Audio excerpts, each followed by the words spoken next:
Depuis le 24 février dernier, la Russie a envahi l'Ukraine, un conflit qui dure et qui n'est pas sans conséquences pour l'économie mondiale, et notamment l'agriculture.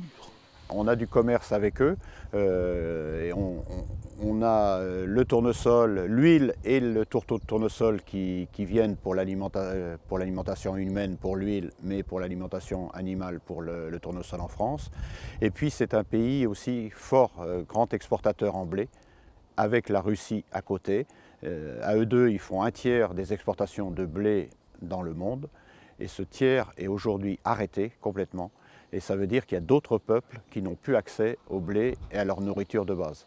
Ça pourrait même déboucher sur une famine dans certains pays. L'Afrique, les pays de l'Est en sont dépendants, d'autant plus que les cours augmentent fortement. Autre conséquence, et pas des moindres, qui nous touche en France, l'augmentation des coûts de production. Tout augmente, comme vous l'avez dit, l'énergie, le pétrole, l'électricité, le gaz avaient commencé à augmenter en fin d'année 2021. La guerre a amplifié ces hausses et on voit des cours aujourd'hui qui jouent le yo-yo constamment. Il y a un problème de disponibilité. Est-ce qu'on aura du gasoil de GNR dans nos exploitations? Est-ce qu'on aura des engrais pour nourrir les plantes et pour pouvoir le gasoil pour pouvoir travailler? Il y a un autre impact, c'est que l'envolée des cours des céréales joue sur l'alimentation du bétail aussi. Et là, ça rentre dans les coûts de production. Didier Rambaud est agriculteur à Saint-Symphorien, au sud de Niort. Il élève 130 vaches laitières. Leur lait part pour la coopérative laitière de la Sèvre, qui produit notamment le fameux beurre déchiré. Lui est également touché par le conflit en Ukraine. Le conflit, voilà, nous aussi, c'est voilà, en tant qu'homme ou femme, on est très sensible à ce qui se passe chez des gens qui sont à la porte de chez nous. On voudrait être des acteurs, les aider, on essaie de faire au maximum des dons, voilà, c'est des choses qu'on pratique, mais en même temps, on a notre activité d'éleveur à produire, à essayer au contraire de continuer à faire de l'alimentation pour nourrir tous ces gens-là demain. L'augmentation du coût de production passe par le GNR, gazole non routier. Didier Rambaud est obligé de remplir sa cuve de 10 000 litres pour faire tourner ses engins. Mais plus totalement, car la livraison est limitée à 2 000 litres seulement. Un rationnement, en quelque sorte. Pour arriver à avoir du produit, il faut s'y prendre suffisamment en amont. Et quand on commande, on ne connaît même pas le prix.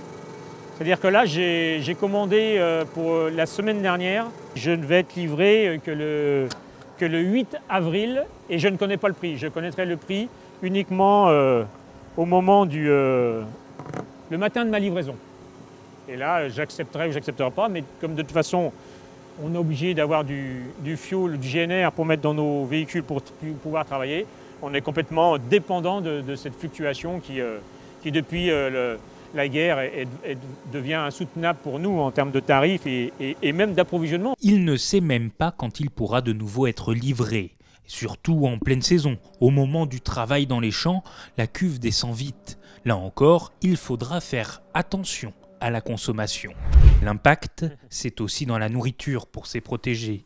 Même s'il est autonome à 80%, il lui reste un peu de complément, notamment pour les protéines, où le tournesol vient en majorité d'Ukraine ou de Russie. On va être demain sur une pénurie de ces matières premières dans la constitution de nos aliments protéiques. Donc il va falloir trouver des palliatifs, mais en tout cas aujourd'hui on paye la note et les surcoûts sont importants sur la fabrication de nos aliments protéiques qu'on achète à l'extérieur. D'où l'intérêt d'essayer d'obtenir le plus d'autonomie dans nos fermes pour ne pas être impacté sur les évolutions des tarifs en lien à la conjoncture.